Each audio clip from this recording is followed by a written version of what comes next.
Hola, muy buenas, soy David G. Marcos, bienvenidas a un nuevo programa de Contratiempos. Oye, ¿qué haces?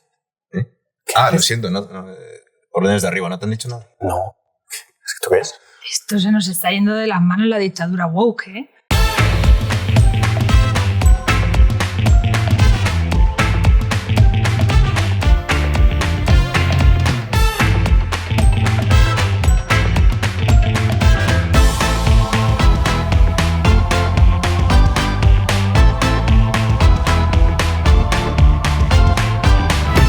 Esto es Contratiempos, un podcast contra la Españita racista.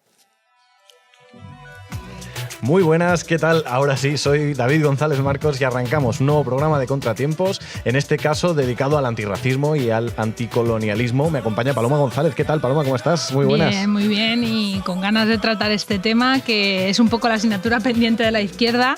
Vamos a ver si lo hacemos con grandes dosis de humildad, eso sí, y de autocrítica. Y bueno, para eso no venimos solas. Tenemos aquí, por fin, de vuelta a Carlos Sevilla. ¿Qué tal? Te echábamos de menos ya. ¿Qué tal, Paloma? ¿Qué tal, David? Yo también a vosotras. Pues nada, un par de episodios me he perdido, ¿no? Sí, que he hecho pellitas y tal. Bueno, ya sabéis, el curro, la conciliación y este programa, las buenas artes requieren tiempo libre, así que en cuanto he disponido. Te ha afectado, ¿eh? Las vacaciones. Tendría que haber venido más, me tendría que haber venido bastante más. En cuanto he tenido un poquito de tiempo, pues eso, lo dedicamos. Y aquí un episodio más y con un programa cargadito, ¿verdad, Paloma? Sí, además tenemos un buen arsenal anticolonial y para ayudarnos con él tenemos una invitada especial para esta sobremesa roja. Ella es Verónica Molina, activista antirracista y militante de anticapitalistas. Hola, ya te voy haciendo hola. Hola, ¿qué tal? ¿Qué tal? Muchas gracias por venir a pasar este ratito con nosotras. Muy buenas, Vero. No sé si os habíais percatado, pero además me gustaría señalar que estamos ya en el 7º programa de la temporada. ¿Sí? Que dices tú, bueno, pues el 7º programa, pero es que es el 30 de todo Contratiempos, ¿vale? Si contamos los especiales, aquel que hicimos con aquel que hicimos con las elecciones de Madrid y todo. Así que bueno, nada, pues enhorabuena, gracias a las que están detrás de las cámaras también y nada, enhorabuena a nosotras y a las que lo hacemos posible. Ya por otros 30 más. Ya por otros 30, ¡hala, venga! Redoblando la apuesta. Qué guay. Bueno, muy bien, se empieza así con energía el programa y que siga creciendo la milicia. Así que vamos allá con el tema de hoy. Empezamos preguntándonos, ¿somos racistas? Pregunta así de saque. Bueno, pues decimos por aquí, en un país que ha contribuido a construir la frontera más cara del mundo gastando 10.000 millones en vigilancia y control, que externaliza la política migratoria más agresiva, con más de 51.000 muertes en las últimas 3 décadas de personas intentando llegar a Europa, con masacres como la de Tarajal en 2014, con 15 muertos y, recordemos, 0 responsables, o como la de Melilla en 2022, bajo el gobierno más progresista de la historia, con otras 37 víctimas, y diciendo que Marruecos actuó de manera ejemplar en un país que encierra personas hasta 60 días sin haber cometido ningún delito en centros de internamiento para extranjeros, que avala expulsiones ilegales, represión violenta, detenciones arbitrarias, una España donde la comunidad gitana, recordemos, sigue enfrentando la exclusión sistemática, brechas salariales, estigmas que se heredan de generación en generación, donde la islamofobia crece cada día, donde miramos hacia otro lado ante la limpieza étnica del pueblo palestino, o como si el sionismo no fuera una forma de neocolonialismo en pleno siglo XXI, donde celebramos el 12 de octubre como fiesta nacional.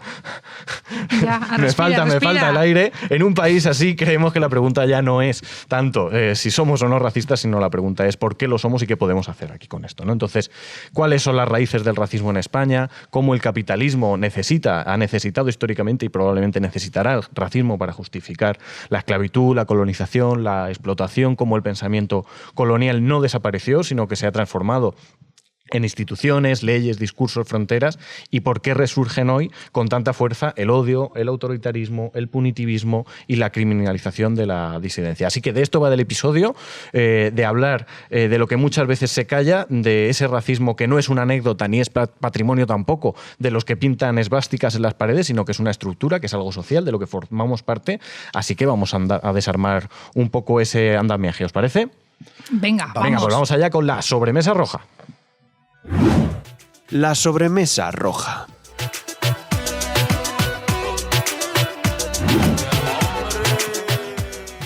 Bueno, pues una vez planteada esa pregunta inicial que casi te deja sin aliento, David, de si somos racistas, con un sí rotundo, de responderla con un sí rotundo, queríamos hacer un apunte antes de continuar, porque efectivamente hablar de racismo implica hablar no solo de discriminaciones más o menos evidentes, sino de un sistema que durante varios siglos ha impuesto la supremacía blanca tanto en lo económico como en lo social, cultural y espiritual.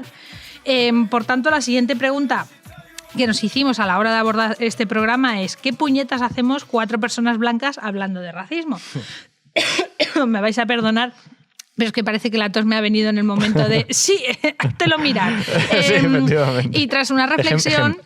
Efectivamente, perdón. Y tras una reflexión, pues hemos pensado que sí, que tenía sentido hacer este programa, que si no caíamos otra vez en la misma rueda de no hablar del tema, de obviarlo. Como decía al principio, con toda la humildad y esa autocrítica que mencionábamos, y entendiendo que la emancipación de las comunidades oprimidas ha de ser obra de esas comunidades, ¿no? Pero que precisamente no debemos cargar el peso de la resistencia sobre las espaldas de quienes ya sufren las consecuencias del sistema racista y colonial, sino que también, mientras nos libera de cualquier responsabilidad a nosotros, ¿no? Sino que también tenemos que asumir sus consecuencias y nuestros privilegios. En fin, nuestro papel en ello. Efectivamente. Creemos que hablar de una opresión no es una obligación ni un derecho exclusivo de cada colectivo oprimido, que la solución no es, pues eso, ejemplos, ¿no? Que solo las mujeres hablen de feminismo, ¿no? Es que también los tíos tenéis que mirar muchas cosas, ¿no? Que solo las personas queer hablen de disidencias y LGTBI-fobia, o que solo las personas racializadas en este caso hablen de racismo, ¿no?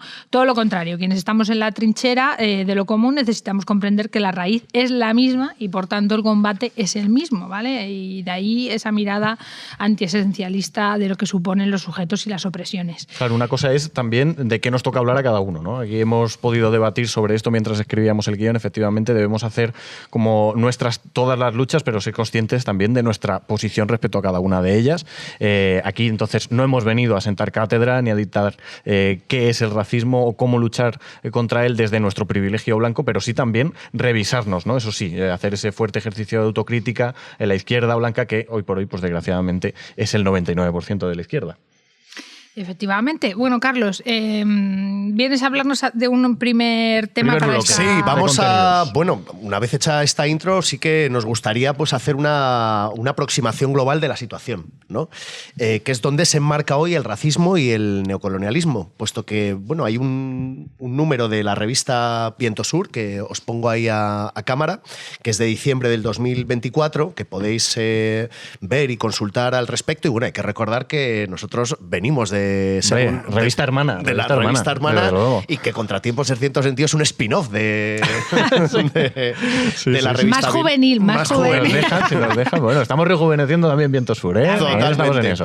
Y bueno, pues eso os comentaba, ¿no? Que en un momento de guerra, de genocidio, de odio, fronteras y migraciones, ¿qué papel juega el racismo en todo esto y cómo se interconecta con el capitalismo y con el resto de opresiones? ¿Cómo lo ves, Vero? Pues la verdad que creo que es una preguntaza, ¿no? En primer lugar, gracias por invitarme a estar aquí, ¿no? Y que creo que esto también se multiplique para muchas otras personas racializadas, inmigrantes, tanto que forman parte de anticapitalistas, ¿no? Como con muchos colectivos, porque creo que es una tarea pendiente, hace falta, y también es una de las formas de ver el racismo no solamente como una cuestión moral, en términos como biodeterministas, ¿no? Como, tal, marrón, negro, tal, no sé qué, ¿no? Sino más bien como la cuestión estructurante. Es decir, cuando hablamos de racismo, y sobre todo en el contexto actual, es inevitable hablar de la cuestión como neocolonial, ¿no? y cómo estructura el conjunto de la sociedad. Es decir, por un lado, fabrica subjetividades que estarán divididas en torno a cuestión de derechos, ¿no? Y cómo se estructura lo que es el bienestar de la sociedad. O sea, al final hay una cuestión, es como las personas que están fuera del marco de derechos son personas que en un principio van a ser percibidas ya sea como sin agencia, sin derechos, como personas peligrosas, ¿no? Que pueden cometer violencia, ¿no? Que se les asimila en muchos casos, ¿no? Según la nacionalidad o la cuestión étnico-racial, temas de narcotráfico, terrorismo, ¿no? Incluso también pasa, por ejemplo, con la disidencia sexo-género, ¿no? Pues total. Muchas veces se les como peña degenerada, ¿no? Que va a corromper la sociedad y su funcionamiento. Y en este caso, pues si lo miramos de un plano más amplio, ¿no? Como estructura de la sociedad, entonces también dice, no solamente deshumaniza, sino que también sitúa cuál es el norte y cuál es el sur, ¿no? El sur va a ser expoliado, va a ser explotado, puede ser violentado, ¿no? En cambio, en el norte, sin embargo, el control social va a ser otro, ¿no? Es quita de derechos, lugar de explotación, ¿no? A la vez que quita de agencia, ¿no? Le quitas el factor político y a la vez haces recaer a todas estas personas que marcas mediante el racismo, ¿no? Porque el racismo te produce una marca directamente sobre la persona y el territorio, ¿vale? Que lo que haces es ponerlas a manos de la securitización, ¿no? Mayor punitivismo, ¿no? Dentro del marco del control administrativo, en el contexto tanto europeo, ¿no? Norteamericano, estadounidense, como el ejemplo de Trump, ¿no? La justificación de las megacárceles estas, ¿no? Metiendo a peña migrantes sin haber cometido ningún tipo de delito, ¿no? Encima, claro, esto del delito es importante, ¿no? Porque, claro, asimilas a una persona racializada, ¿no? Como posible sujeto, ¿no? Que va a cometer un delito, pero es que coges y le metes la ley de extranjería. Claro, la ley de extranjería, que es una ley que va directamente, claro, lo metes en el bote corto, ¿no? Pero sí que es cierto que es como le marcas todo el sistema punitivo, pero a nivel judicial la metes dentro del administrativo. Y el administrativo te lo comes, lo soportas y luego ya veremos, ¿no? Total. Yo iba a comentar que, claro, que como bien dices, no solo es tachar al otro de peligroso y tal, y de, como amenaza, ¿no? Como amenaza, sino también que yo creo que la estrategia hoy en día con el racismo es significar a estos colectivos como alejados, ¿no? Que el sufrimiento parece totalmente ajeno y por eso al final tenemos ahí, nos normalizamos el tema del Mediterráneo como la mayor fosa común de la historia o la limpieza étnica que estamos viendo en directo con el tema de Palestina. Sin embargo, tampoco es algo, y esto era a donde quería llegar, tampoco es algo que suceda a miles de kilómetros, sino que también pasa aquí en España, ¿no? Las armas que matan a los palestinos, por ejemplo, circulan por los puertos de Algeciras o el de Valencia, sin ir más lejos, ¿no? Y aquí yo creo que es importante que mencionemos la importancia de que se haya rescindido el contrato de compra de balas con una filial israelí, dentro de que, bueno, es una medida un poco cosmética, teniendo en cuenta que hay al menos otros 9 contratos adjudicados a empresas vinculadas a Israel. Pero bueno, oye, es una pequeña victoria que tampoco gracias a la presión, sí, ¿no? gracias a la presión de las múltiples luego, y multitudinarias manifestaciones que se han estado haciendo por el Estado español y que no dejemos que se las arroguen algunos como Sumar, que es como, hombre, vaya cara dura, vaya cara dura. Sí, la infografía esta, ¿no? Conseguido gracias a quién. En fin. Es desde luego escandaloso. Yo creo que efectivamente hemos hablado como varias cosas a nivel geopolítico, en una situación de guerras, de efectivamente control de fronteras al máximo, crecimiento del militarismo, del autoritarismo, el Disney World de las cárceles efectivamente en El Salvador, con las políticas de migrantes de Trump, el genocidio en directo y la pasividad también a nivel general que sale con todo esto. Yo creo que hay un punto que lo has dejado un poco lo has deslizado un poco aquí, Paloma, que es el cómo luchar contra eso, y es que luchar contra el racismo de Trump es combatir aquí el gobierno que mantiene la ley de extranjería que mencionabas, ¿no? Es luchar también contra el sionismo genocida de Netanyahu, movilizarse aquí contra quienes compran y envían armamento a Israel, es luchar contra el aumento de 10.500 millones de euros en el gasto militar en 2025 para cumplir con las exigencias de Trump y de la OTAN. Luchar contra Trump y contra Netanyahu y contra Bukele y demás, contra Milei, es luchar aquí para que el gobierno que acaba de dar el visto bueno a la apertura del CIE en Algeciras, bueno, pues también sufra ese desgaste, ¿no? Porque es como con la etiqueta del gobierno más progresista de la historia, pues al final están utilizando esas mismas o llevando a cabo esas mismas políticas, ¿no? El CIE de Algeciras, que yo creo que es algo sangrante, ¿no? Que está hecho como con el foco en hacer más efectivas las deportaciones, posibilidad de meter a familias enteras de nuevo en el nuevo CIE, acuerdos con Marruecos para deportar no solo ciudadanos marroquíes, sino a personas de países africanos en general, como comentábamos. Al final, la frase recurrente esta de la extrema derecha, ¿qué le debe Pedro Sánchez a Mohamed VI? Bueno, pues básicamente, ¿qué le debe también a Mohamed VI, a Trump, etcétera? Porque al final, bueno, pues es la misma política, pero prácticamente es ser su policía de las fronteras y hacerle el trabajo sucio, ¿no? Sí, y además esto está bien que hablemos de España porque el siguiente punto que queríamos hablar es ese racismo de pura cepa que tenemos aquí también, que nos parece que es de otros sitios, pero no, nuestros orígenes coloniales y opresores es algo de lo que tenemos que hablar en este programa, ¿no? Queríamos para seguir aterrizando un poco la crítica patria más que necesaria, porque España lleva diciendo mucho en estos términos de opresión y colonialismo. Y bueno, antes de marcar un poco qué entendemos por racismo, para desmentir algunas interpretaciones interesadas que se hacen desde el poder y que terminan calando en la sociedad, pues tenemos que señalar varias cosas. Punto número 1, ¿no? A ver, el racismo es estructural y colectivo, ¿vale? No es un conjunto de prejuicios individuales basados en la ignorancia o no solo, vaya. No es cierto eso de que el racismo se cura viajando, me gusta mucho. El racismo opera a nivel estructural, como decíamos, ¿no?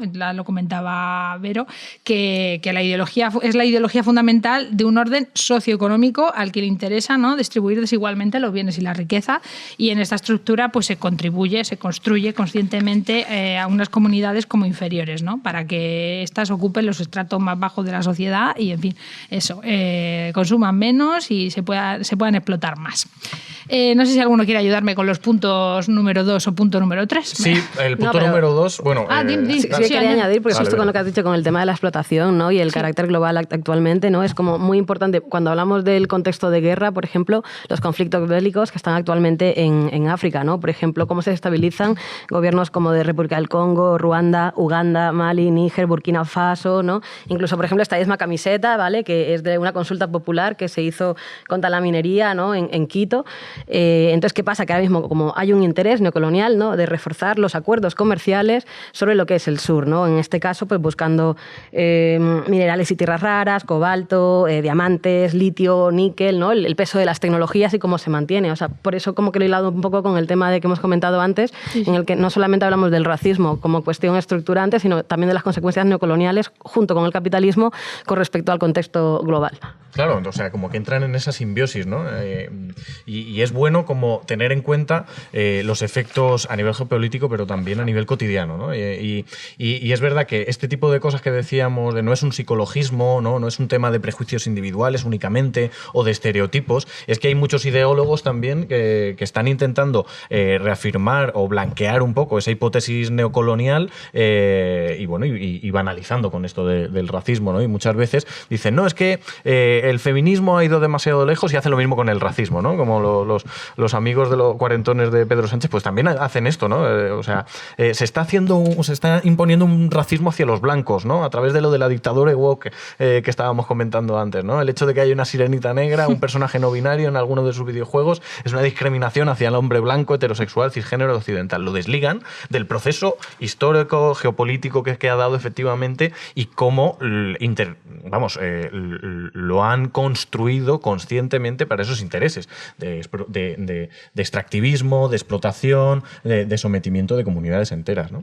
Se lo decimos al Chocas, ¿lo he dicho bien? Yo es que a este hombre ni le sigo, pero bueno, no sufres racismo ni feminacismo, ¿eh? Eso que se te quite la cabeza, porque ni una cosa ni la otra son conductas individuales y psicológicas, sino que son procesos históricos, como decís.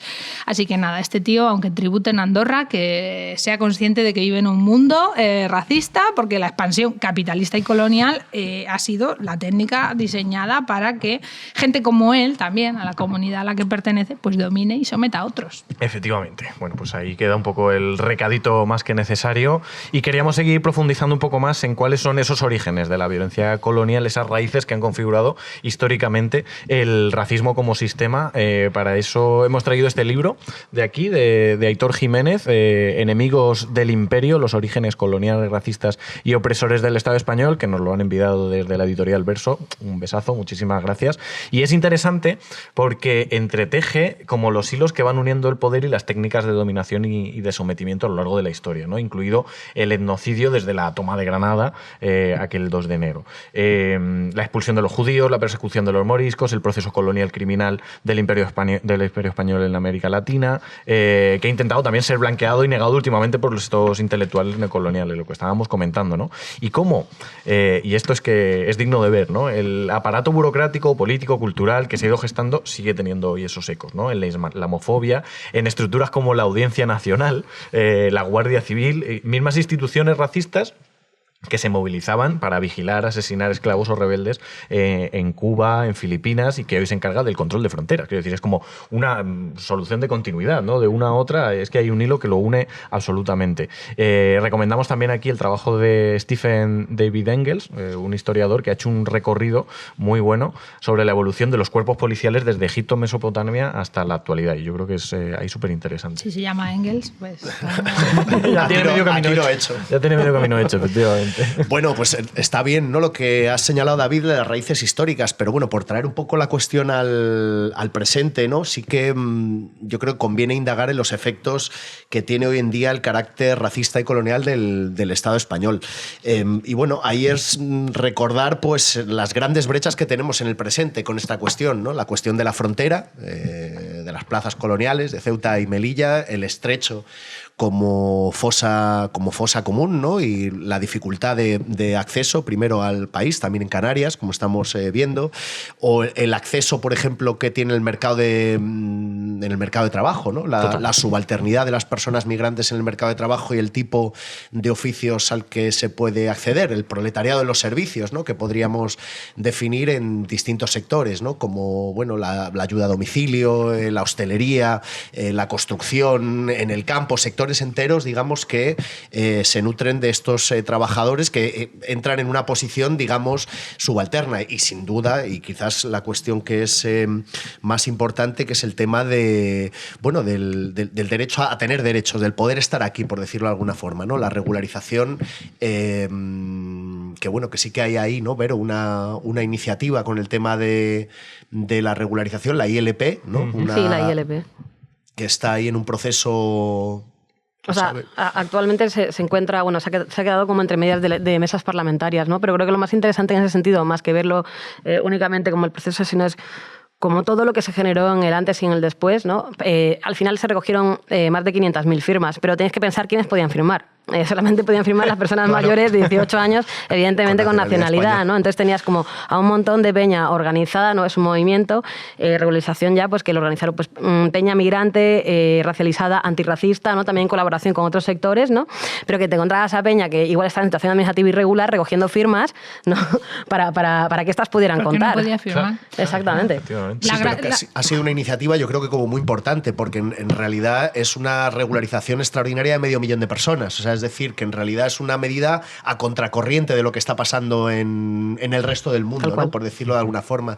Y es cierto que, bueno, los límites de la iniciativa legislativa popular son que una vez llegado al Parlamento se pierde y puede ser redefinida, pero yo creo que conviene valorizarlo, ¿no? Que es una medida que va a contratendencia a las políticas del propio gobierno, ¿no? Con la reforma esta reciente del reglamento de la ley de extranjería en un sentido todavía más restrictivo, ¿no? O sea que, bueno, está bien que esa iniciativa esté ahí, señalando las contradicciones que tú comentabas, ¿no, Vero? O sea, no solamente que esté ahí, sino que se haya creado una red lo suficientemente fuerte como para dar capacidad de articulación incluso a personas que se encuentran en situación administrativa irregular y precisamente por y para ellas. O sea, además esto hay que entenderlo de la siguiente forma. La irregularidad, incluyendo también la sobrevenida, porque eso sucede, ¿no? Lo que te hace es como quita de derechos básicos, ¿vale? Entonces, por ejemplo, cuando la peña blanco-española o simplemente española tiene que hacer reivindicaciones por las luchas desde los movimientos, suele darse normalmente, ¿no? Que las personas racializadas o migrantes se encuentran normalmente en los vacíos, ¿no? O en los lugares más carentes. Entonces, muchas veces, por ejemplo, para fortalecer incluso las propias demandas que se hacen desde los movimientos diferentes, ya sea desde la vivienda, desde la sanidad pública, ¿no? Por el tema del empadronamiento, ¿no? No sé, creo que contar con las realidades y las reivindicaciones que tienen organizados los colectivos tanto antirracistas, migrantes, las personas, ¿no? Creo que directamente marca un horizonte súper mega transformador de ser tomado en serio y aplicado como tal. Es por ello que unas cosas que más decimos del antirracismo es como no nos llaméis solamente para hablar de racismo, ¿no? Hablemos de políticas concretas de derechos en los diferentes ámbitos, ¿no? Bueno, relacionado con esto, el otro día vimos un vídeo del Sindicato de Inquilinas que nos pareció genial para entender la componente racial, por ejemplo, en el acceso a la vivienda, y que las personas, incluso sin todavía en situación irregular y tal, pues que tienen que organizarse para el tema de la vivienda, ¿no?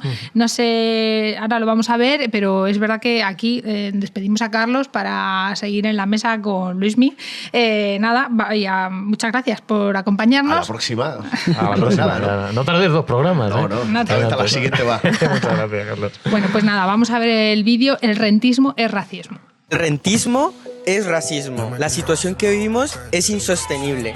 ¿Qué pasa? ¿Qué pasa? ¿Qué pasa? Que no tenemos casa. Siendo personas migradas y racializadas, nos enfrentamos, ¿no?, a una problemática mucho más profunda porque sufrimos el racismo, ¿no?, inmobiliario, lo que nos imposibilita acceder a una vivienda digna. El rentismo es ilegítimo. Nos asfixia y ni siquiera podemos empadronarnos. Exigimos el derecho al padrón porque si no tenemos el padrón no podemos alquilar una vivienda, no podemos alquilar una habitación, no podemos tener derecho al médico. Entonces, para nosotras como trabajadoras de hogar, como colectivo, es muy importante estar aquí. Tenemos que estar aquí porque son de los derechos que nos atraviesan. Cuando alquilamos una habitación no nos quieren empadronar y si nos empadronan tenemos que pagar una cantidad extra que a veces pasa los 300, 400 euros según las personas cuántos se nos a empadronar. Entonces todo eso está complicado y por ese motivo necesitamos que se haga algo urgente. Tiene un trabajo de interna.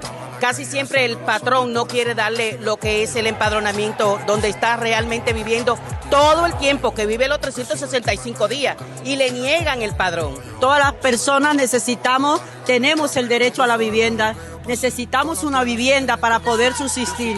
Los espacios son importantes, entonces no era para menos. Las trabajadoras de hogar exigimos un montón de derechos y dentro de eso está la vivienda. Nos están echando de nuestros barrios de toda la vida. Por eso estamos aquí, para mostrar nuestra presencia y reivindicar nuestro derecho a acceder a una vivienda digna. La solución es el apoyo mutuo y organizarnos juntas. Ya no esperamos a que nos lo den, lo vamos a conseguir.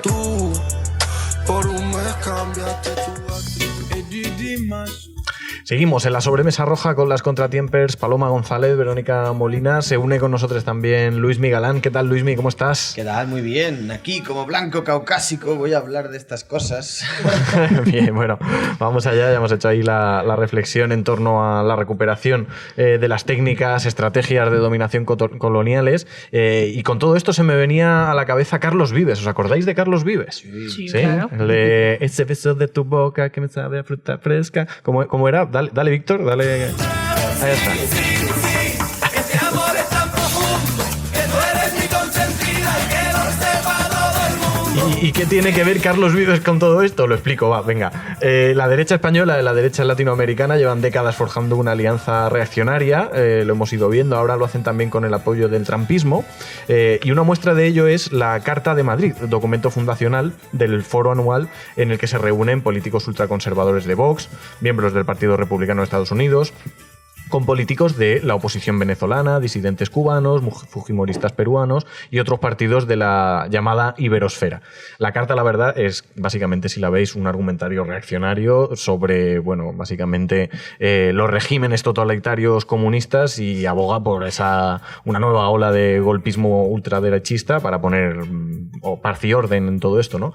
Pero lo interesante es que esta alianza estratégica pues no es casual, ¿no? Y tiene como varios objetivos complementarios, como lo que veníamos antes comentando. En términos económicos y geopolíticos, Trump lo que busca aquí es apuntalar una relación de vasallaje de España y de los países iberoamericanos, al tiempo que financia fuerzas ultraconservadoras a nivel geopolítico, ¿no? Para que vayan adquiriendo mayor poder. Pero por otro lado tiene como una dimensión cultural y neocolonial bastante fuerte y esa arraigada herencia cultural a la que hace referencia la Carta de Madrid no incluye obviamente a las comunidades indígenas, a las que se continúa hostigando, persiguiendo, desposeyendo y sometiendo de forma criminal. Esto además cumple un papel importante en el caso del Estado español a nivel externo, como ejemplo ecocida y neocolonial de las empresas españolas como Repsol en Perú, sirva como ejemplo un botón, pero también a nivel interno en el Estado español, y aquí llego a Carlos Vives, no os preocupéis, hace unos 5 años a esta parte hemos visto como Ayuso ha ido promocionando a saco, yo creo que con bastante inteligencia política, pero no por ello menos perturbadora y bastante terrible, promocionando el 12 de octubre como la fiesta de la hispanidad, de encuentro entre dos mundos, de evento multicultural en el que caben todos los acentos, y aquí es donde llega... Es importante matizar, ¿eh? Efectivamente, y aquí es donde llega Carlos Vives, al que Ayuso, por cierto, pagó 847.000 euros para dar este concierto de la hispanidad, flipas, ¿no? Entonces, bueno, como al final esto es como un movimiento que lo que pretende es hermanar a las élites, subyugando y aplastando a las clases populares y a las comunidades, ¿no? Con ese doble movimiento a nivel externo e interno que comentabas antes, Vero, ¿no? Pero y el tema de los acentos es que decías, Luismi, ojo a esto, es que hay que hablar su lengua, ¿no? Claro, o sea, acento, ¿no? Que tú hables mi mismo idioma, que puedes tener otro acento, pero que hables mi idioma y que sea de mi cultura. Y sobre todo también, si eres cristiano, es muy importante. Por eso sí que, por lo general, a la extrema derecha les gusta un poco más la inmigración latinoamericana que la de otros territorios.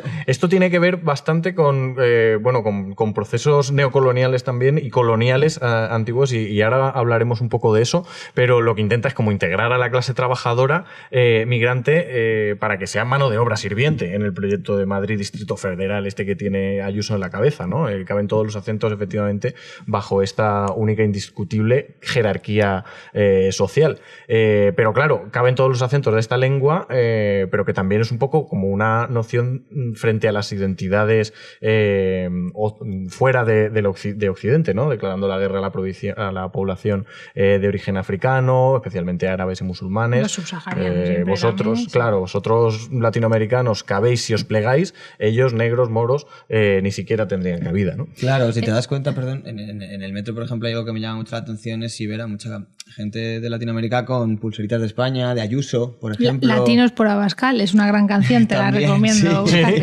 Claro, pero lo que pasa es que con esto también hay que tener como mucho cuidado, quiero decir, ¿no? Como que yo creo que el nivel de extranjerización es tan fuerte, ¿no? Y de llegar a condiciones de vida mínima que prácticamente te obligan a políticas de integración, y ahí entra una bandera de España, ¿no? Que muchas veces ni siquiera la persona va a estar bajo esa óptica de la ideología, pero que tiene que cruzar toda esa violencia, y si igual el passing es ponerse la bandera... Claro, pues que se plega, ¿no? Como dice, ¿no? Que para integrarme aquí hago esto.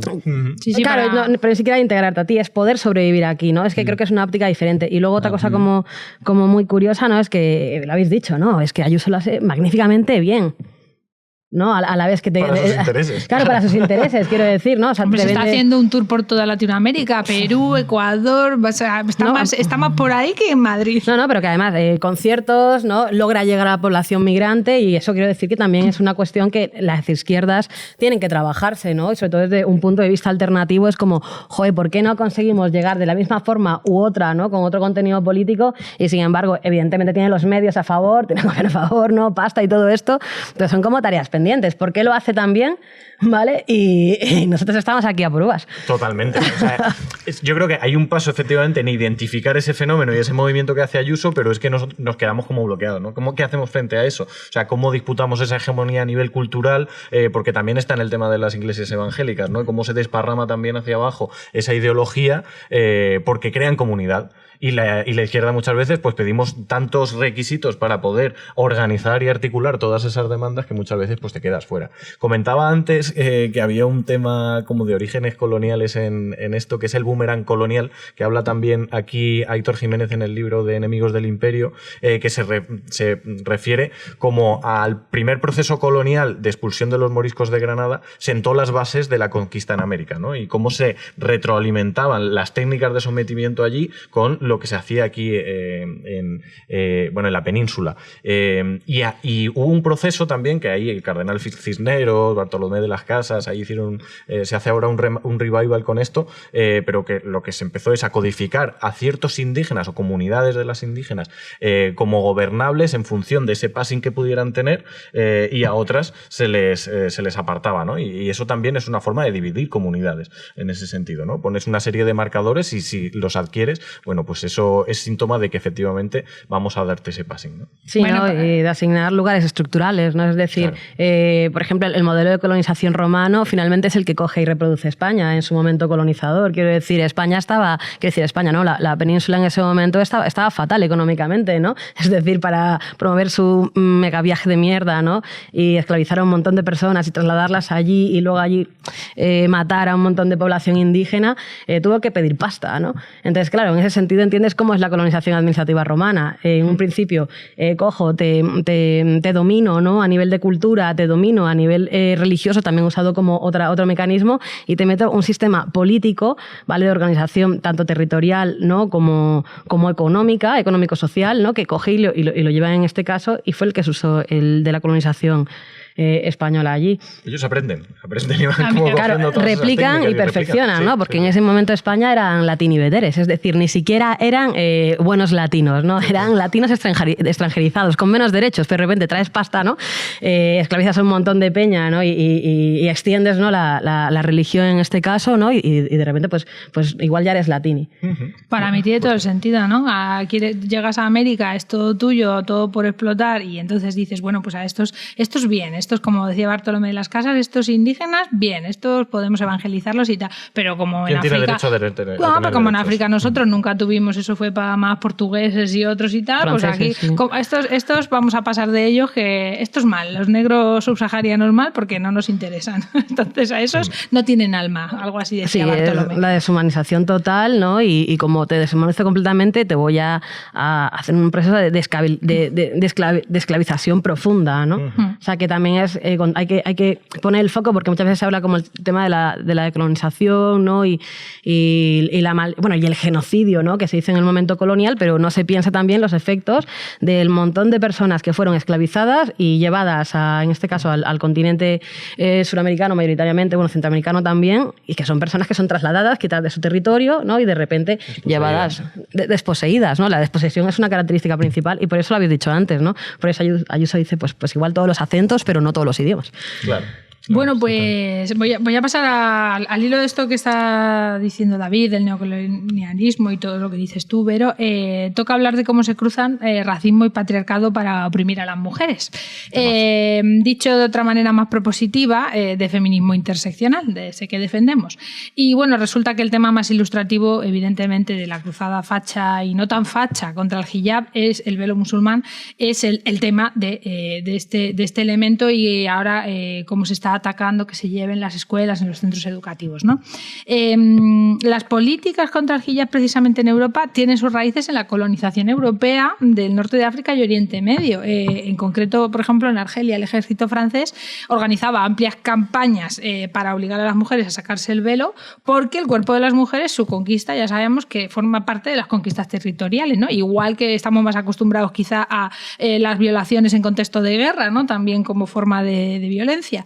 De todas maneras, me gustaba mucho algo que comentaba, en realidad es otra blanca, pero bueno, la filósofa Brigitte Vasallo comentaba que el debate real no es sobre el hijab, sino sobre su prohibición, ¿no? En plan, vamos a ver, es patriarcal, no es patriarcal, pero nosotras las blancas, ¿qué tenemos que opinar si no somos musulmanas? Ya no hablo de blancas, sino, en fin, las que no somos musulmanas. ¿No? Lo que nos atañe a las demás, yo creo, es si aceptamos que el Estado reduzca nuestras libertades para protegernos de nuestras propias decisiones, que es otra vez, pues eso, papá Estado interviniendo sobre los cuerpos de las mujeres, ¿no? Y que lo vemos en otros temas que a lo mejor nos pueden tocar más, el aborto o lo que sea. Es un poco eso, lo que hay en la batalla, ¿no? El control de los cuerpos, efectivamente. Ella dice algo que me parece muy potente, y es que una ley que restringe termina restringiéndolo todo, ¿no? No me quiero desviar del tema del racismo, pero eso, hablando de feminismo interseccional, esto es algo que está muy bien también recordar aquí, a raíz del reciente fallo del Tribunal Supremo de Reino Unido, ¿no? Afirmando que lo que define a una mujer es su sexo biológico. Y bueno, por parafrasear un poquito el manido poema, ¿no? Primero vendrán a decirnos que es una mujer, luego nos dirán cómo tenemos que ser las mujeres, y así hasta que no quede ninguna libertad por abolir. De todas maneras, bueno, por terminar, sí que también hay que mencionar que se entiende que el rechazo a la prohibición es un apoyo deliberado al velo, cuando son dos cosas distintas. Pues hay de todo. Hay mujeres musulmanas que decidieron decidieron no ponerse el velo, ¿no? También depende de los contextos, ¿no? Pues en países como en Irán la lucha contra el velo puede ser una vía de emancipación, ¿no? Teniendo en cuenta que allí pueden sufrir represalias si se los quitan. Pero para otras muchas mujeres el dilema el pañuelo puede ser visto como un símbolo subversivo, ¿no? Como ahora ocurre. Yo he tenido alumnas que no llevaban velo y ahora que ha salido el debate es como me lo voy a poner porque ahora para mí significa rebelarse contra el orden establecido. Es como articulas el sentido, ¿no? Sí, al final, sí, y como demostrando articulas que la lucha también, ¿no? nada Entonces, patriarcal per se o por naturaleza, ¿no? Sin que la generalización es tan mal, siempre es tan mal, y que el dilema, por terminar, no es si familia pañuelo frente a libertad, sino pañuelo frente a educación. Es que al final lo que está sucediendo es que el sistema educativo está expulsando a muchas chicas, muchas adolescentes, que demostraba un reciente estudio de la Universidad Complutense que, claro, ante tanta violencia también, que se las ponen en tela de juicio, se las señala, deben de ser de las únicas víctimas a las que se las quiere como proteger y a la vez se muestra ¿no? Se las quiere como proteger del patriarcado y tal, y a la vez se muestra una ira hacia ellas, ¿no? Insultos, etcétera, y eso que se te ha demostrado que abandonan ante los estudios y al final, no sé, en fin, es todo muy, muy contradictorio. No, y además como muy alineado, o sea, también hay que poner sobre la mesa que esta forma de entendimiento del laicismo es el modelo francés, o sea, esto es una cosa diferente, en el que el laicismo se entiende como una religión per se.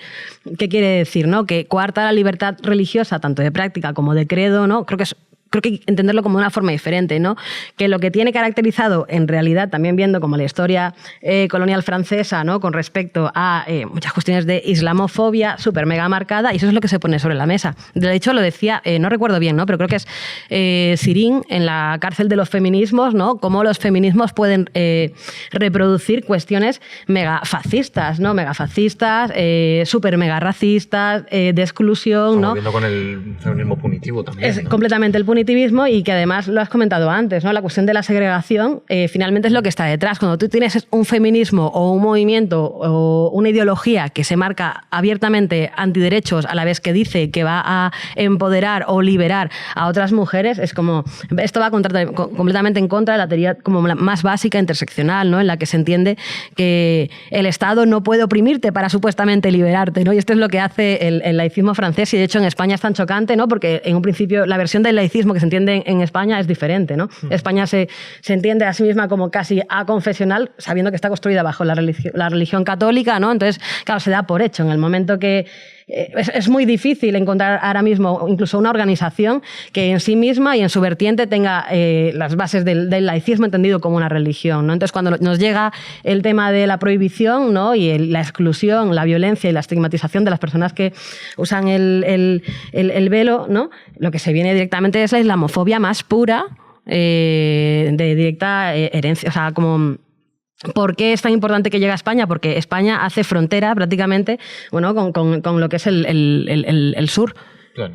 Entonces es importante que la islamofobia desde Francia cruce hasta España. Se impregne aquí también. Sí, voy a abrir otro pequeño gran melón, ¿no? Dale. Que creo que muy a nuestro pesar los diferentes posicionamientos de la izquierda respecto a estas opresiones y de este tipo de temas nos recuerdan que a diferencia de otras luchas tradicionalmente entendidas como sectoriales, y que en la última década se han incorporado en pie de igualdad con la contradicción de clase, en la izquierda nos ha seguido este proceso con el racismo, ¿no? Y que seguimos teniendo aquí unas asignaturas pendientes que es hora de ponernos a trabajar en ellas. Sí, totalmente. De hecho, por ejemplo, antes hemos hablado de la ILP de regularización ya, pero también nos hemos dejado, bueno, no lo he comentado, ¿no? Pero la Ley Orgánica contra el Racismo, eso no ha salido. Entonces, ¿qué pasa? Que tienes como un marco en el que se habla de la igualdad, pero la igualdad solamente, bueno, que bajo la lucha de los movimientos, ¿no? Y de muchos sectores, ha conseguido como avances en materia de la mujer. Cuidado, cuando hablamos de la mujer, lo hablamos de una perspectiva como amplia, ¿no? Como las no como mujeres. Exactamente, ¿no? Como las feminidades, las mujeres trans, ¿no? Y entendemos también mí cualquier feminismo que vaya en contra y que venga a biodeterminar que se supone que es una mujer, es que yo creo que tiene el horizonte perdido, ¿no? En vez de preocuparse actualmente porque no se hacen, por ejemplo, avances en sanidad, ¿no? Se aumentan los controles de cáncer de mama, cáncer de ovarios, ¿no? Como muchas cuestiones propias, ¿no? Por decirlo de alguna forma, está pensando en cómo quitar derechos a la peña. Digo, es que estamos muy lost. O sea, volvemos a lo mismo, como la islamofobia de antes, ¿no? Bajo la cuestión de este laicismo chungo, ¿no? Y luego lo mismo, ¿no? A decirte quién es supuestamente un sujeto. Cuando un movimiento social o una lucha está haciendo y tocando líneas antiderechos, es que algo tiene que chascar ahí porque no va en el camino. Y creo que me he perdido un poco, pero bueno. Sí, no, pero es súper interesante. Tú no estás lost.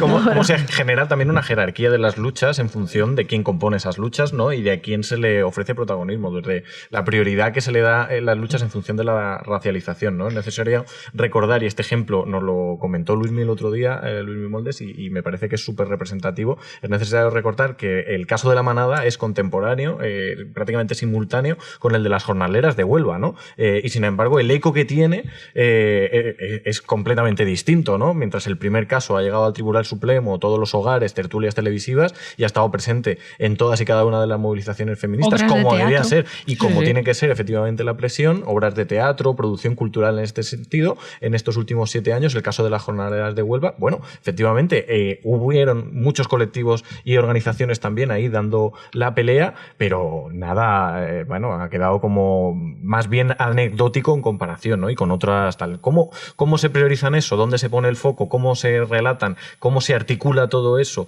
Y cómo se apuesta por una cosa o por otra, es algo que preconfigura también las luchas, ¿no? Y la configuración de la izquierda, como comentaba Luismi, ¿no? Efectivamente, esa autocrítica yo creo también la deberíamos de apuntar. Pues sí, no sé si queréis comentar alguna cosilla más, pero bueno, yo creo que podemos ir terminando esto. Sí, estamos en hora, o sea que... O sea, a mí, por ejemplo, sí que no me gustaría irme de aquí, ¿no? Sin señalar como los grandes agravios que está cometiendo actualmente Europa, ¿no? Mediante frontes, ¿no? Las políticas de criminalización, ¿no? El aumento del punitivismo y sobre todo es como hace poco estábamos en los movimientos buscando la ILP, regularización ya, y la Ley Orgánica contra el Racismo, no hemos conseguido ninguna de las dos. Sé que hay una gran articulación, pero sin embargo coge Europa, que de hecho además con Sánchez en ese momento siendo el presidente del Consejo, del Consejo, ¿no? Y cogen y aprueban los recortes, ¿no? En materia del pacto de asilo, ¿no? O sea, aquí es como se acaba de aprobar el reglamento de extranjería y su modificación y ha dejado a un montón de peña tirada en una irregularidad sobrevenida que además la aboca a quienes estaban actualmente, ¿no? En un proceso de solicitantes de asilo, ¿no? Trabajando, pues tienen prácticamente que renunciar a ello porque es que han hecho como... ¿Cómo se dice, no? ¿Cómo se dice esto cuando intentas evitar o disipar las posibilidades de las personas, ¿no? ¿no? Lado, ¿no? Sí, claro, dejas de lado pero disuades, esa es la cuestión. Como disuades, o sea... El derecho más básico que es el derecho al asilo, ¿no? Estamos en un momento de genocidio, de ecocidio, ¿no? Y entonces te estás encontrando con peña que está deviniendo irregular para poder entrar por los filtros de extranjería. Yo creo que esto es un engambón, ¿no? Esto es un movidote que actualmente tenemos en el contexto español, en corriente con el contexto europeo y que se está dejando un montón de peña en situación administrativa irregular. Esto es atroz. Y además que hay que pensarlo no solamente con cara de pensar de, pobres, tal, no sé, no, para nada. Si es que esto además es un ataque político. Claro. Esto es un ataque político que coge y delimita que a un montón de personas les quita la agencia y su capacidad es un punto de vista desde la lucha cuasi organizativo, claro, ¿no? Antes comentábamos las jornaleras de Huelva, ¿no? Y es como, ¿por qué la perspectiva sindical más amplia, ¿no? Entendiendo todo como en su conjunto, no las centrales sindicales, ¿no? Sí, o sea, no aborda de una manera directa las cuestiones del antirracismo más que como una cuestión de antirracismo moral, lo que hablábamos antes, ¿no? No puedes renunciar a una cosa sin otra, no puedes hablar de una cuestión sin otra. Creo que estas son oportunidades para dar a conocer y sobre todo antes hablábamos de que os preguntabais, ¿no? ¿Qué hace una mesa en este caso 4, ¿no? Pues cuatro personas, ¿no? Blancas hablando de antirracismo, ¿no? Pues es porque hay peticiones, hay reivindicaciones y una lucha internacionalista se tiene que hacer en un conjunto más amplio. Entonces yo creo que por eso estamos aquí y bueno, agradezco esa invitación. Muchísimas Nosotros gracias, a ti. Vero. Yo he aprendido mucho hoy. Total, nos llevamos ahí un montón de deberes. Ahí es hora de ponerse manos a la obra a construir ese antirracismo, esa mirada decolonial y bueno, de esta forma intentando ser un poco más conscientes también de nuestros privilegios, de nuestras contradicciones y hacer un poco esa crítica como sujetos de poder, pero también oprimides por otras tantas causas, pues articular todo eso en una vía emancipatoria. Así que ponemos punto y seguido a esta sobremesa roja, no antes sin despedir a Luis Migalán y a Vero Molina. Muchísimas gracias, una contratiemper ya de la milicia. Bienvenida a la secta. Muchas gracias por estar este ratito aquí y bueno, al resto como siempre, no os mováis que se viene plato fuerte con la entrevista. Cruzaron, aquí vinimos a buscar el oro que nos robaron. Tenemos más trucos que la policía secreta. Metimos la casa completa en una maleta. Con un pico, una pala y un rastrillo. Te construimos un castillo. ¿Cómo es que dice el coro, cabrón? Immigrants, we get the job done. Bueno, pues como no podría ser de otra forma, llega la guinda del pastel, en concreto la entrevista. Y como hemos hablado de un tema muy serio todo el programa, pues qué mejor que tener el placer de tener aquí al actor de teatro, de tele, de cine, pero también humorista, Joseph Ewonde Jr., más conocido como Joey. Joey, bienvenido. Gracias por estar aquí. Gracias. Y por prestarte a nuestro pequeño gag humorístico de la teoría del reemplazo y la dictadura woke. Muchas gracias. Nada. ¿Qué tal? ¿Cómo estás? Bien, a tope, de domingo. Efectivamente, sí, bueno, pues nada, hemos echado un vistazo ahí a tu trabajo, estás a tope, la serie de Netflix Respira, con Aitana Sánchez Gijón, con Blanca Suárez, en la peli Maridos, con Lucía Alemán, con Paco León, con Ernesto Alterio, y también con tu monólogo, con el show Es porque soy negro, con monólogos en la Sala Clamores y en otros sitios. Vamos, que bueno, que has hecho un montón de formatos, de papeles, etcétera, pero bien, ¿cómo te ha afectado el arquetipo de negro dentro del mundo de actor, de cómico y demás? Cuéntanos. Pues me he dado cuenta, o sea, me di cuenta rápidamente de que entraba en un perfil concreto, que al principio no estaba tan concreto, pero luego con el tiempo pues ya como que se iba ya dirigiendo y dibujando. Uh-huh.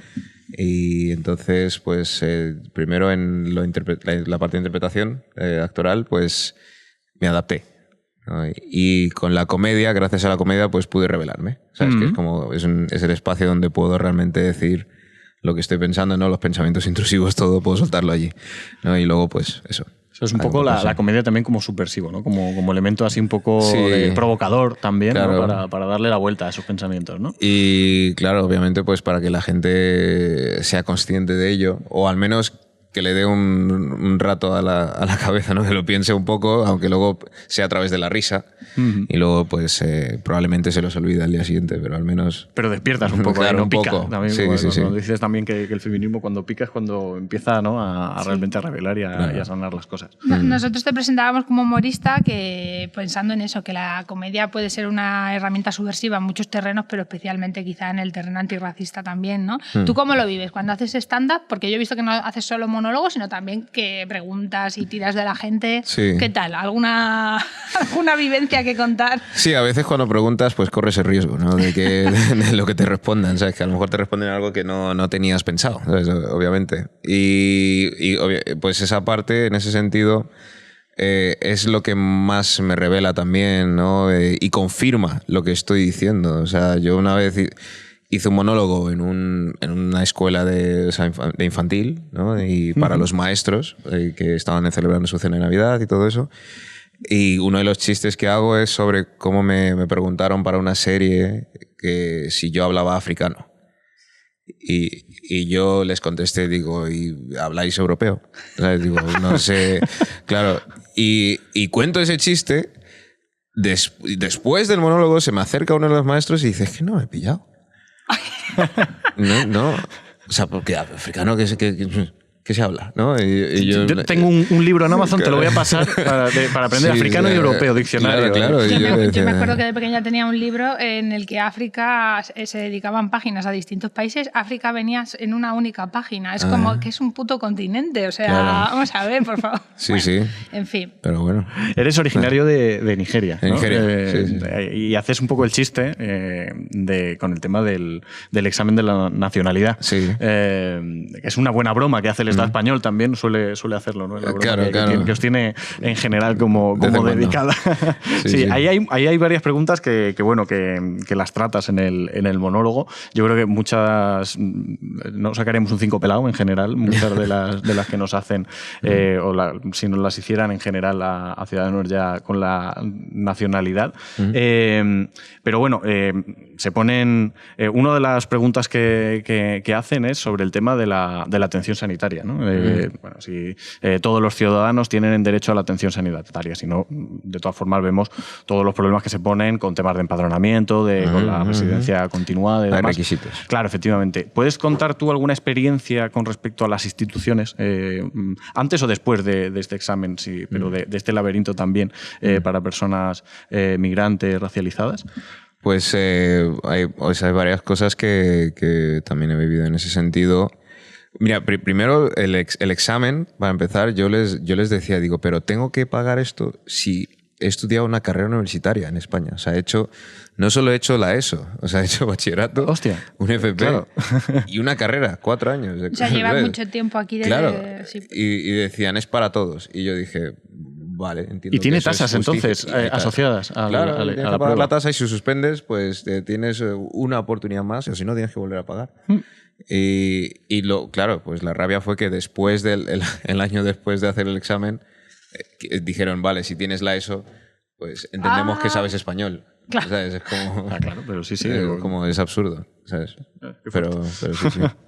¿Hiciste solo el examen de el de conocimientos culturales o también te hicieron hacer el de español? El de nivel. ¿El A2 también? Sí, pero lo gracioso allí fue que yo entré y me dijo la señora, hola, y yo, buenas. Y ella, dice, otro caso más. Y digo, ¿qué pasa? Dice, no, otro que tú llevas muchos años aquí. Digo, vale. Digo, o sea, que es algo que tienen como identificado, ¿no? Claro. En realidad. Y cuando salí le dije a mi madre, digo, tú di buenas. la palabra clave. Tú di buenas keyword. Y te aprueban. Ya está. Claro. Bueno, pues otra pregunta del examen de nacionalidad de los conocimientos culturales. Pregunta si es verdadero o falso si la Constitución garantiza el derecho de los españoles a una vivienda digna. Aquí no te pregunto qué respondiste, sino cómo vive una persona racializada el tema del empadronamiento, que creo que ya lo mencionaba David, la búsqueda de piso en general, que ya sabemos que está difícil ahora mismo, pero para vosotros en particular. Sí, a ver, es brutal. O sea, he vivido también desde lo de hablar por teléfono con la persona y luego cuando llego, ¿sabes? Hubo una ocasión que yo tuve que como tocarle el hombro, en plan de hola. O sea, yo estaba como que estaba en el portal de pie de la persona y yo, hola. Ay, qué fuerte. Y estaba así como mirando y yo, it's me. Hola, soy el que ha llamado para lo del piso. Y él, vale, perdón, no me había percatado. Y yo ya vi la energía, digo, bueno, esto no va... Un mood que no pero son muchas situaciones. Por ejemplo, el piso en el que estoy ahora, sí, he tenido que dar todo, hasta una foto de los ingresos, o sea, no de la cuenta bancaria, de donde los últimos movimientos. Aval, de todo, nómina... de todo para una habitación. El guión de tus monólogos, en plan... Todo. Dice, da pruebas de que... Y yo decía, bueno, que supongo que es suficiente, ¿no? Sí. Claro, pero bueno. Ya vaya tela. Y bueno, hay también como una parte como cultural, ¿no? Que meten ahí en las preguntas, hay rollo del... ¿cuánto sabes de Operación Triunfo? ¿Cuánto sabes de tal? Ahí has tenido que aguantar también como whitewashing, whitesplaining, con descendencias también de blanquitos privilegiados, como contándote sobre temas culturales y tal. Oye, ¿sabes cómo funciona esto? Tal? Sí, lo más fuerte es cuando me lo hacen con cosas mías. ¿Cómo? ¿Sabes? Como diciéndome, no, este baile, no sabes este baile, que es de Nigeria, ¿no? Esto es un baile que se hace que no sé. Y yo digo, claro. soy de Nigeria. ¿Sabes? Como, ¿quieres que te explique el flamenco? ¿No? Te digo realmente el origen del flamenco, ¿sabes? Pero sí, en un montón de cosas en lo cultural, pues muchas veces sí que siento que me explican de más las cosas, porque yo además yo soy más callado. O sea, parece contradictorio, pero yo soy más callado porque estoy observando. Y entonces cuando tú me estás diciendo algo, yo estoy así. En plan de, vale. Pero claro, eso les da a entender como, no, hay que explicárselo bien. Sí. Y tú lo que estás esperando a que se hundan ellos. ¿Sabes qué es esto? Y yo digo... A dejarles en evidencia. Bueno, pues digo que decimos adiós ya un poquito al dichoso test, y para terminar así de una manera más propositiva, ¿tú qué crees que deberíamos hacer, así como pequeñas reflexiones o propuestas más políticas o pequeños ejercicios del día a día como para cambiar toda esta situación que venimos comentando en este programa? Pues creo que primero... como me gustan mucho las anécdotas, pues hoy mismo iba en el metro con mi cámara alrededor del cuello, y según he entrado he visto a un señor, pero vamos, nerviosísimo, guardándose todo en la mochila, comprobando la cerradura de la mochila, ¿no? Y yo, claro, si no vives eso no lo miras, no lo observas. Pero como ya estoy acostumbrado, es como mis ojos fueron para allá y él me miraba, ¿no? Como que así, como haciendo todo. Y yo le hago así digo, perdona, pero solo esta cámara vale más que todo lo que llevas. Y claro, luego suena como arrogante, pero digo, es que tú me pones en este lugar. Claro. Yo no tengo que justificarme. Digo, a la defensiva, ¿no? Encima.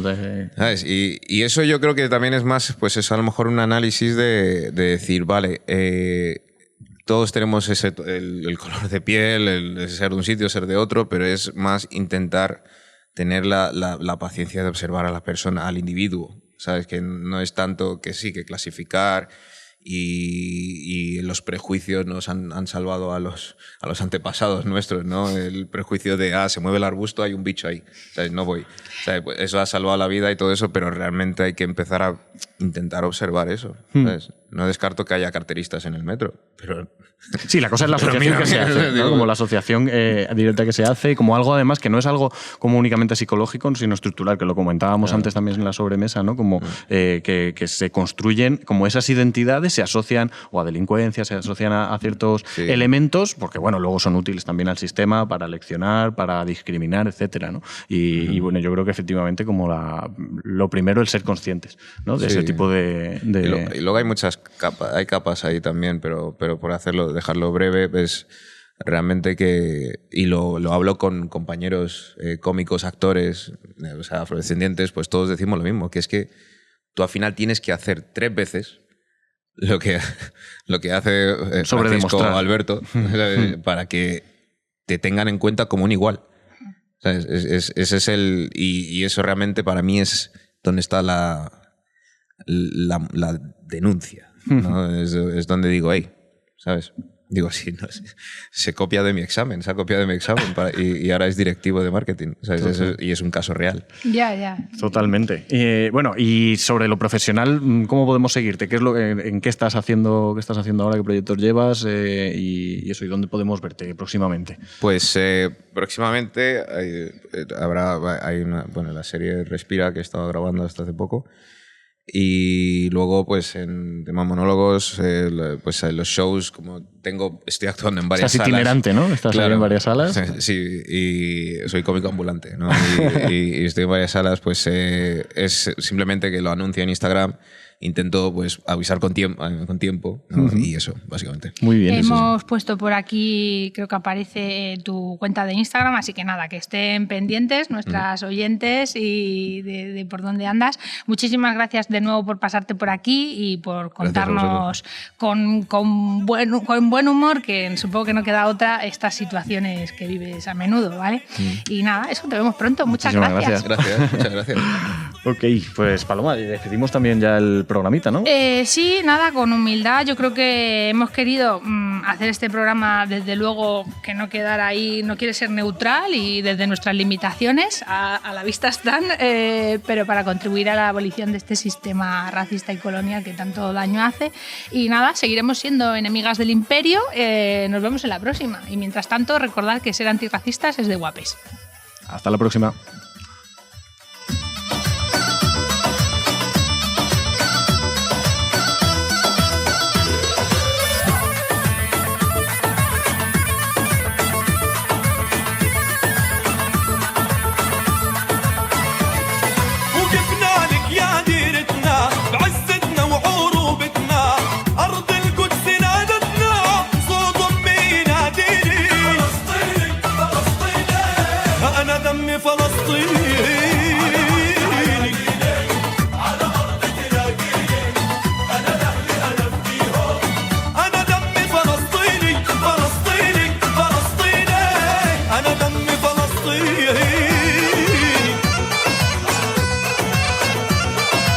Esto es Contratiempos, un podcast contra la Españita racista.